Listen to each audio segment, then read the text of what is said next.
Hi and welcome to Bookish avec moi, and this is where I'll be talking about random things, mostly bookish related, that happened to me in the past week.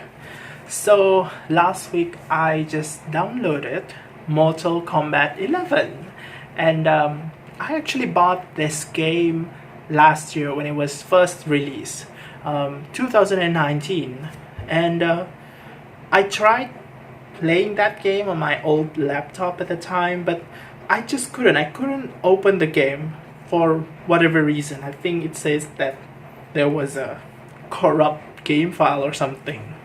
And I was really disappointed. I actually bought that game for 300 ringgit because it was just, newly released, and I have never done that. Anyway, you might be wondering why I am talking so much about Mortal Kombat. There's something that I found in this game that is kind of interesting. So when I first got this game, I played this character named Scarlet. Like, she was the first character that I played because I thought that she was just so interesting. Her moveset, her character design, oh my gosh. And not too long ago, I also discovered that the voice actress who provided the voice for Scarlet is also an audiobook narrator, and her name is Beata Poźniak. And she actually narrated the audiobook for one of the books that I just love so much this year, and that was Drive Your Plow Over the Bones of the Dead by Olga Tokarczuk, which was translated into the English by Antonia Lloyd-Jones. So I just kind of want to share with you, show you a little bit the comparison. And here's Scarlet. Creepy doesn't offend me. This is no costume. And here is a short excerpt of the audiobook of Drive Your Plow. I was unable to come around. I sprang up and stood by the bed.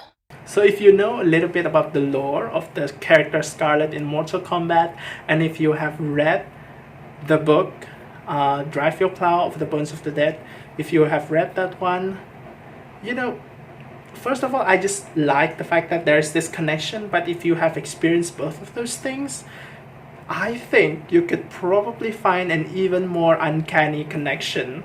So that's one of the interesting stuff that I found. Anyway, back to more bookish stuff. This past week was actually a decent week, but I'm not sure if it's a bad or good week. But anyway, I DNF'd a 2.5 books. And you might be wondering why there's a half book in there, but I'm going to talk about the 2 books first. The first book that I DNF'd was The Professor by Charlotte Bronte, and you might remember that this book was actually one of my TBRs for October, and I still have not finished half of those TBR, and it's already going to be December, but whatever. So The Professor, I finally DNF'd this one. I just couldn't finish it, even though it's a small book, and I think I have a reason for this one. So just, hear me out.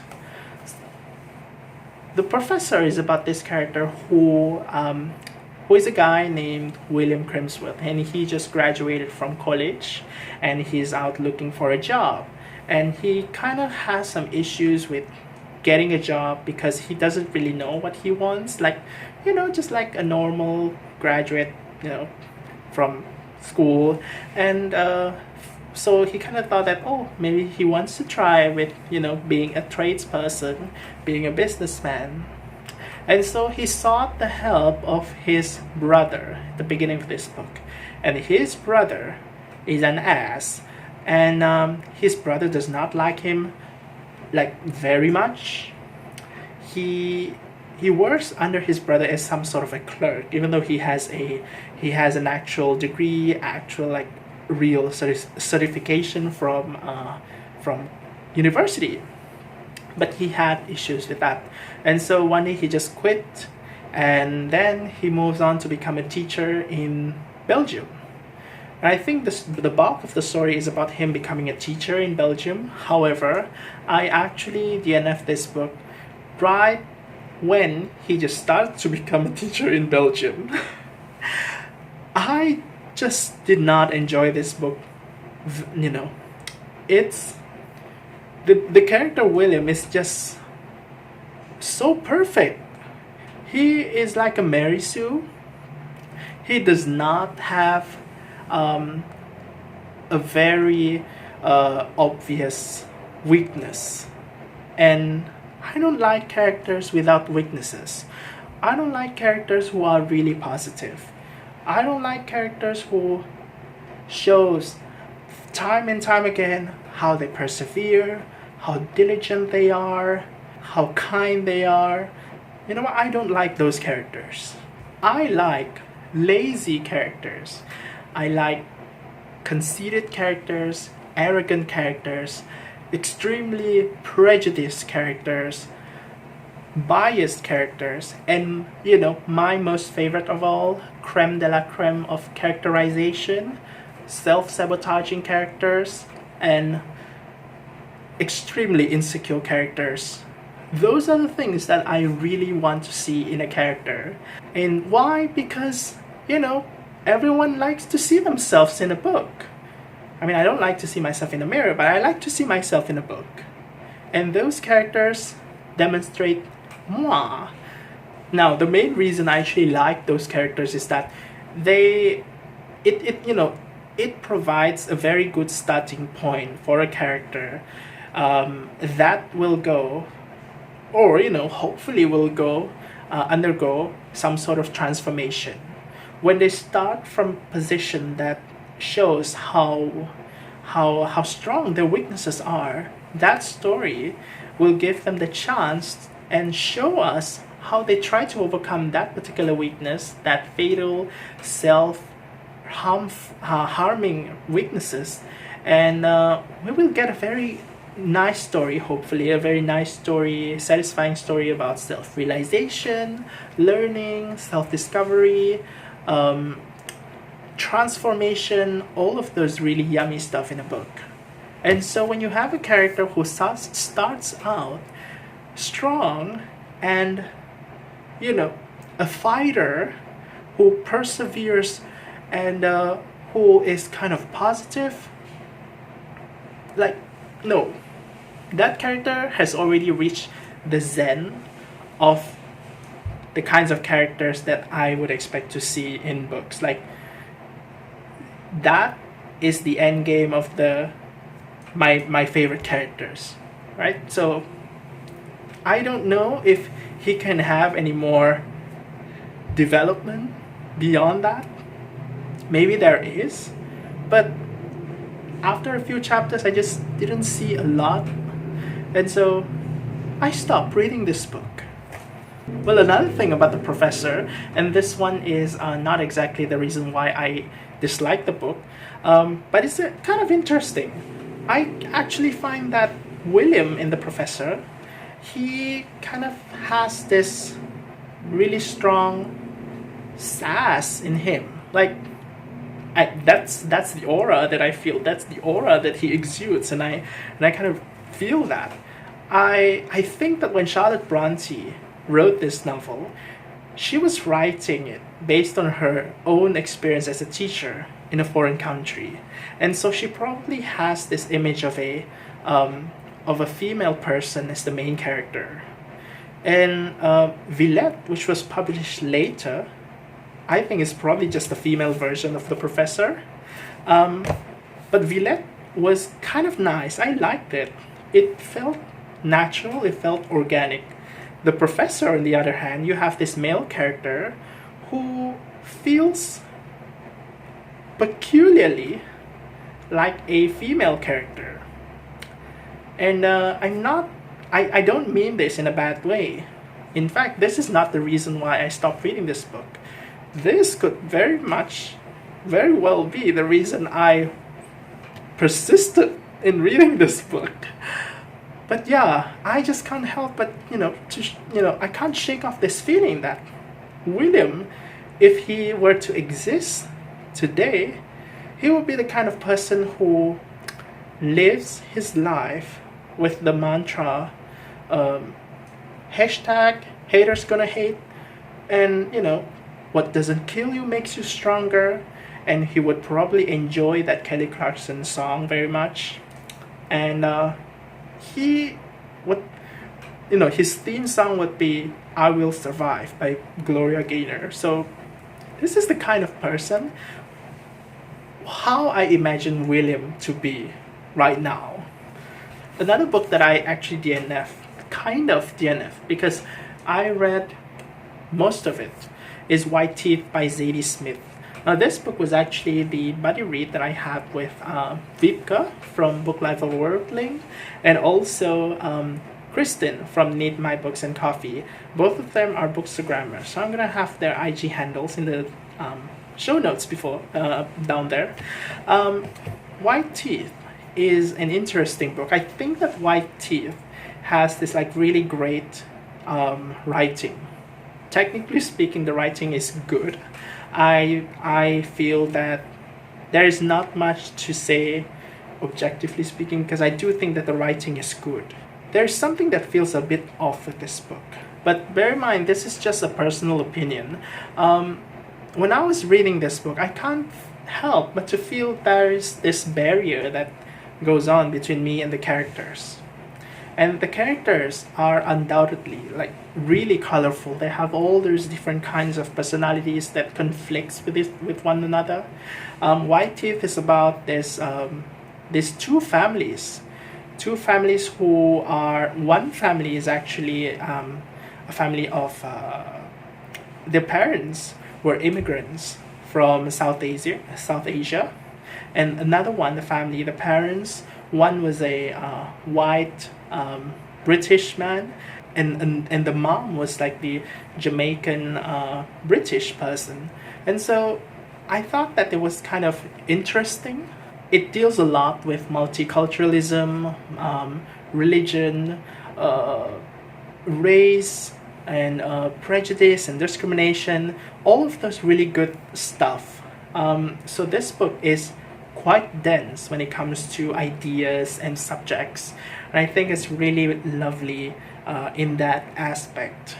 But I just can't help but to feel disconnected from the characters, and it actually took me a while to figure out why that was. And then I read some reviews on Goodreads, and apparently many people felt the same way as well, those who didn't like this book very much.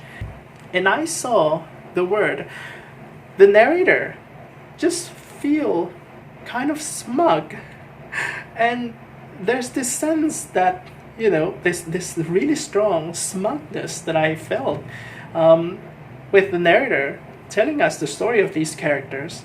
And at the beginning, it's kind of interesting. It feels like a dramedy where you get to laugh at the ridiculous things that the characters are doing, or the weird, ridiculous things that happen to the characters, even though some of them are bad things, and you kind of giggle at those scenes.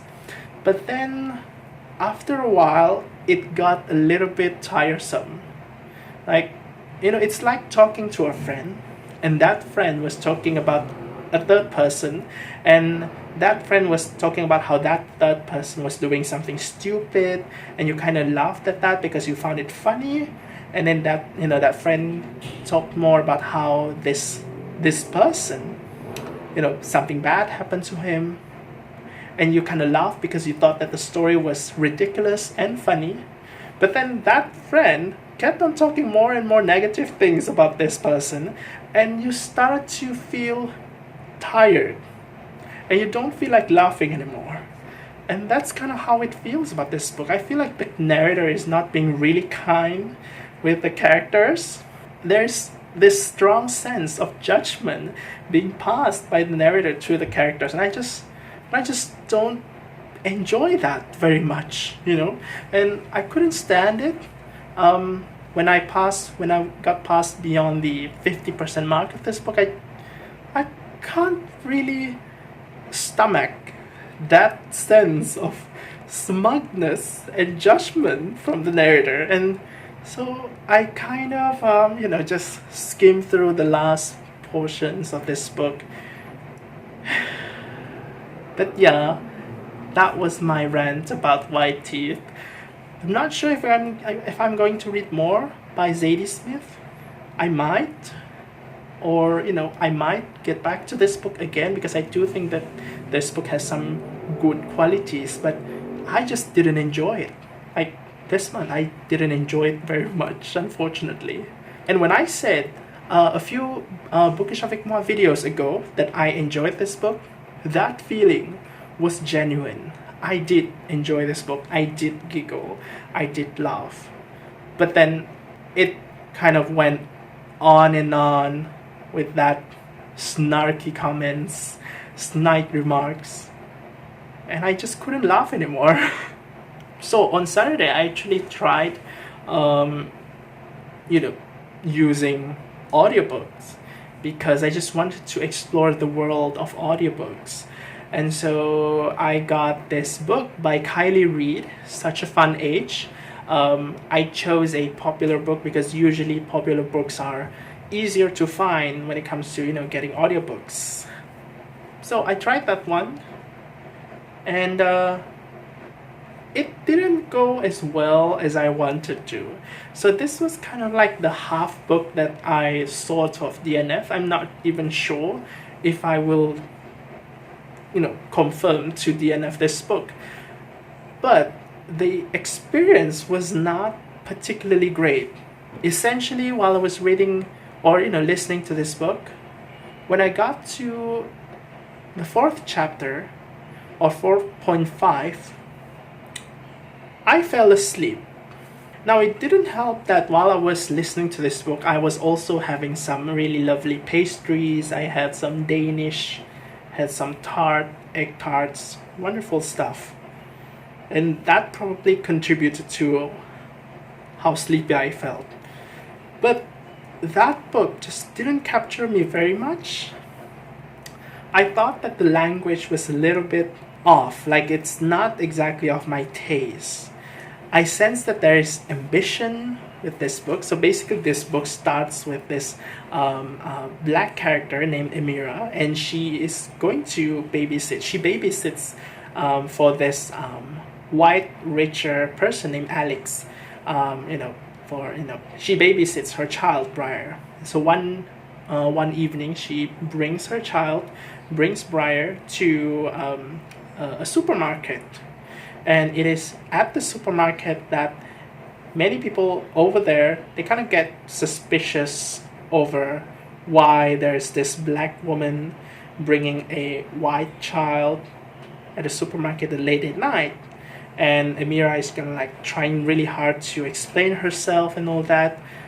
I thought that the first chapter was really interesting. I really felt the tension. I really felt the anger, the stress that Amira must have felt. It was great. And Nicole Lewis is such a wonderful narrator. Things just came out like alive. But then after the first chapter, second chapter onwards, things just, meanders. And it got quite boring. You start to get to know the main characters. You get to know Alex, the white woman, and also Amira, and their backstory and how they kind of met one another as employer and babysitter. It's okay, but I don't know, it just didn't captivate me. I felt that this book is trying to be ambitious. However, the language is just not there yet. The language is a little bit too casual. It kind of lacks that flowery language that I would expect from such an ambitious book. So yeah, I fell asleep. Not sure if I'm going to continue, but, well, who knows, right? So I did finish one book which was awesome, and this one is The Story of a New Name, and it was a buddy read with Kirsten from Kirsten0929. This book by Elena Ferrante is the follow-up of My Brilliant Friend. And I love My Brilliant Friend so much. This book is also equally magnificent. It's beautiful, and you get to see the development of the main characters Lila and Elena when they are much older. Like in My Brilliant Friend, you don't see certain aspects of their relationships because they were still kids. But then here, one of them is already married and another one is going to do some stuff. So yeah, you get to see more activities, more explosions in here, and things are so dramatic. And I just like seeing the relationship between these two girls. Like, this book is quite thick, so it would be weird to expect that this book is about these two girls getting all lovey and fun and warm with one another. Like, they do not do that throughout this book, and that's a good thing. Instead, their relationship is a little bit more rockier in this one, a little bit more complicated, probably toxic at certain places, but that's what made this book great. And you know, you get to see these two women characters being women and not exactly being apologetic about it. I mean, Elena is probably apologetic about being herself, but that's just her personality. But Lila, she is just so headstrong, same unpredictable person as she was when a child in My Brilliant Friend. This book is awesome. So those were the books that I kind of finished and did not finish in the past week. So what am I reading right now? Very quickly, I am going to start again. Well, not exactly start again. I will continue the books that I actually paused, which I actually started quite a while ago. And this one is by Naoya Shika, A Dark Night's Passing, translated from the Japanese by Edwin McClellan. I am also going to continue Restoration by Rose Tremaine. I'm still at the early portion of this book. And also I'm going to continue Barbara Pym's Some Tame Gazelle. And I certainly did not forget my tiny double shot project with Barbara Kingsolver. I mean, I'm not doing it with Barbara Kingsolver, although that would be the bomb. But I'm reading 2 of Barbara Kingsolver's novel. Essentially, this tiny project is about me reading 2 novels by authors that I have never read before, and I've never read anything by Kingsolver. So I am reading The Poisonwood Bible and Prodigal Summer. I actually announced this project like a few weeks ago, but then I didn't actually really start with it until recently. So currently I am reading The Poisonwood Bible and I have reached about 40 pages in. So still very early. But so far, The Poisonwood Bible, I like it. I kind of like the language in here. I kind of like the different POVs. They felt very different. And also, I don't know, there's this promise that this book is giving me, that the story is going to be kind of juicy. This is one of Kingsolver's most well-known books. So I hope not to be disappointed by this one. I really hope so. So yeah, those are the books that I am reading currently, and I am very curious to see how things will go. I actually target to finish this, and this in December. Now that includes possible DNF. So that's it for Bookish avec moi, and I'll see you again in a different video. Thanks for watching, take care, and bye!